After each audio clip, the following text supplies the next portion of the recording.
Hey everyone, it's Ferdy, and today I'm pulling back the curtain on something most social media managers will never show you. I'm going to show you the exact process that I use with every single client.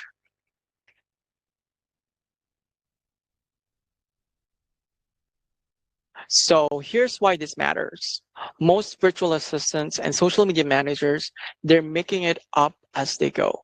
No clear process, no consistent system, and that's exactly what client goes them after a few months. But then you have a proven, repeatable process, and then client stays. They refer, they trust you because they can see the professionalism. So in this tutorial, I'm going to walk you through every single step, what happens, when it happens, and why it matters. By the end, you'll have a framework you can use with your own clients starting today. So let's dive in. First, let me show you what we're working with. So this is a visual process map I show to every potential client during discovery calls. It immediately processes me as organized and professionals. So we have 9 steps in total. The discovery call, the contract signing, the client onboarding, con- strategy presentation, content creation, content approval, content scheduling or posting, strategy execution, and then analytics and report.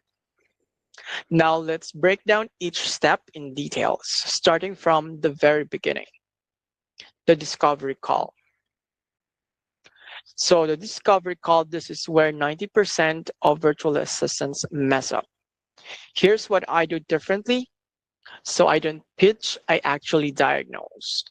So I ask questions like, what are your current social media frustrations?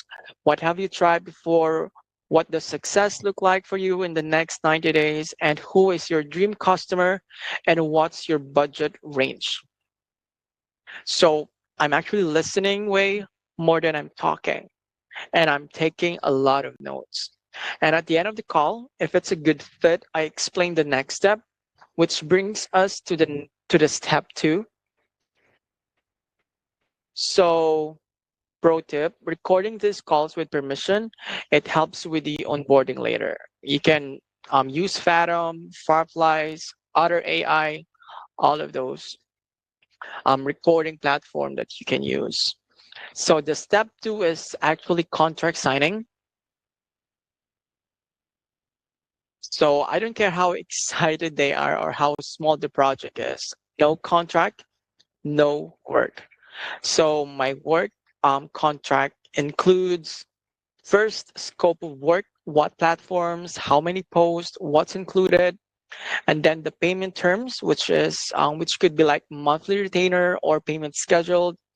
Next is communication and expectation. So the responses times, meeting frequency, if it's weekly, bi-weekly. And then next is the content approval process, like how many revisions and turnaround time, and then the termination clause. So notice period for both sides if either you or the client wanted to terminate the contract. I use different tools for the contract. It's actually HelloSign to send contracts. They can sign digitally in 5 minutes. This actually protects you as much as it protects them. So it sets clear boundaries from day one. And then one side, we move to onboarding. Client onboarding. So client onboarding, this is where we gather everything we need to do the job. So I send them an onboarding form with the questions like brand colors and fonts, brand voice and tone. Is it formal? Is it casual? Is it funny? Content they love, examples from competitors or other brands, content they hate, what not to do, the key messaging points, hashtag they already use. And this is very important, access to the platforms that you will manage. It could be Facebook, Instagram, LinkedIn, TikTok, etc. And then if they have existing design tools like Canva, ask for the logins, as well as the Google Drive, where all of the assets will actually live in. So I also schedule a 30-minute onboarding Zoom call to walk through this together. It actually builds rapport and I can ask follow-up questions. So just a pro tip, create a shared Google Drive folder for each client where all brand assets, content calendars, analytics reports go there. So everything is organized. So once I have all this information, I can actually build their strategy, which is the step 4, strategy presentation. So in strategy presentation, this is where you show them you're not just a poster, but you're also a strategist. I create a strategy document that includes first content pillars, 3 to 5 themes all content will fall under, posting schedule, which platforms to use, how often and what days and times, content mix. Uh, I usually do 60% educational, 20% promotional, and 20% engagement, depending if what strategy you will use sa social media ng client mo or depende minsan sa market research na gagawin mo sa industry ng iyong client. Next is the growth tactics, the hashtag strategy, the engagement strategy, and collaboration ideas. And then the 90 days goals, which are measurable targets. So I present this on Zoom call, usually takes 45 minutes. I walk them through it, explain my thinking, and get their buy-in. So this is very crucial, guys. Get them to approve the strategy before you create a single post. If they don't like the direction, you find out now or not after you've wasted hours. So once approved, that's where you move into creation mode, which is the next step, content creation. So content creation, this is where the magic happens. Based on the approved strategy, you can create a month's worth of content at a time. That's usually 12 to 20 posts, depending on the package that you offer. I usually use Canva for graphics, CapCut for video editing, and I write all the captions in a content calendar by the help of AI, of course. You could use ChatGPT, you could use Claude, and then my content calendar includes visual thumbnail for reels and for long form videos, full caption, hashtag, posting date and time, call to action, and then notes, like tags this partner or repost the story, something like that. So just a pro tip, that's your content creation. So in my case, I dedicate specific days to just creation, nothing else. It's way more efficient than creating post by post. So once everything is created, I send it to the client for approval. I actually use Notion for organizing all the contents that I've created. That's where I put the content calendar because it's free and very organized. After the content creation, that's where we go to content approval. So content approval, this protects both of us because I send the client the full content calendar, usually via Google Sheets and Notion, and I give them 48 hours to review it. I ask them to mark any posts that need changes. There's like a section that says notes or comments, and they tell me there what needs to change, and then approve everything else. So I include one round of revisions in my pricing. Additional rounds are actually charged extra. So this step prevents I never said yes to that situations. Everything is documented, everything is approved. So once approved, I move to scheduling. So scheduling and posting, this is where consistency happens. Um, Usually I use tool to schedule everything in advance. For Facebook and Instagram, you can use a Meta Business Suite. That's what I use as well. So I schedule posts at optimal time based on their audience insights, which you can check on their Instagram account if it's in a professional mode. as well as on Facebook, usually mornings or evenings, depending on the platform. For platforms that don't allow native scheduling like LinkedIn personal profiles, I set reminders and post it manually. So again, just a pro tip, always check that post actually went live. Scheduling tools glitch, so you need to do a quick check every morning if everything was successfully scheduled or posted. After content scheduling and posting, the next step is strategy execution.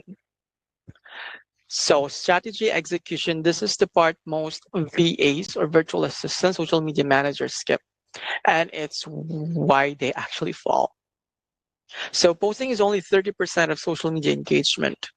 The other 70%, I'm sorry, I mean the 30% of social media management is the posting, and the other 70% is engagement. So it's very important you spend time in responding to comments on the post, engaging with followers' content, responding to DMs, engaging with relevant hashtags, and then building relationships with potential collaborators. This is what builds community. This is what drives sales and not just posting. You need to keep track in a sheet of how many comments, direct messages, and engagements per day actually happened because it shows the clients that you are active and you are in control of everything that you do in their social media platforms. And next is, lastly, the analytics report. So analytics report, this is how you prove your value, wherein at the end of every month, you send a report that includes total reach and impressions, engagement rate, follower growth, top performing posts, and why they work, and also the lessons that you learned, and of course the strategy adjustments for the next months. I create a Google slide or a Canvas slide to make it a visual and easy to understand for the client. And then it's very important that you schedule a 30-minute call to review it together because this keeps you top of mind and shows that you're paying attention. So just a pro tip, always include what next section. Show them you're thinking ahead, not just reporting the past. So just a recap and the top key takeaways for this training. Um, the 9 steps, the 9 steps that I use in my social media management process that you can definitely do as well is first the discovery call wherein you diagnose and don't pitch, the contract signing, which is to protect yourself, client onboarding, gather everything up front from your client, strategy presentation, get buy-in before creating, content creation, which is batch it for efficiency, content approval, wherein you document everything, scheduling and posting, which is consistency is the key, and strategy execution, which is engagement drives results, and then analytic reporting, which proves your value. So this process has helped me retain clients for 12 months and charge premium rates. And this actually built a reputation as a professional and not just another virtual assistant. And here's the thing. You can use this exact framework starting with your next client because I will be putting it in the comment section or in the description, the link, because I actually um, posted this as a website or a landing page that you can use. Now, if you want to dive deeper into the process, I've created an interactive version of this on my website. You can click through each step and see exactly what's included. So the link will be on the description below. Check it out. And if you're a client looking for this level of service, book a discovery call with me, same link. If this was helpful, hit the like button, subscribe for more virtual assistant and social media management training, and drop a comment telling me which step do you struggle with most. I'll see you in the next one and keep building. Bye for now.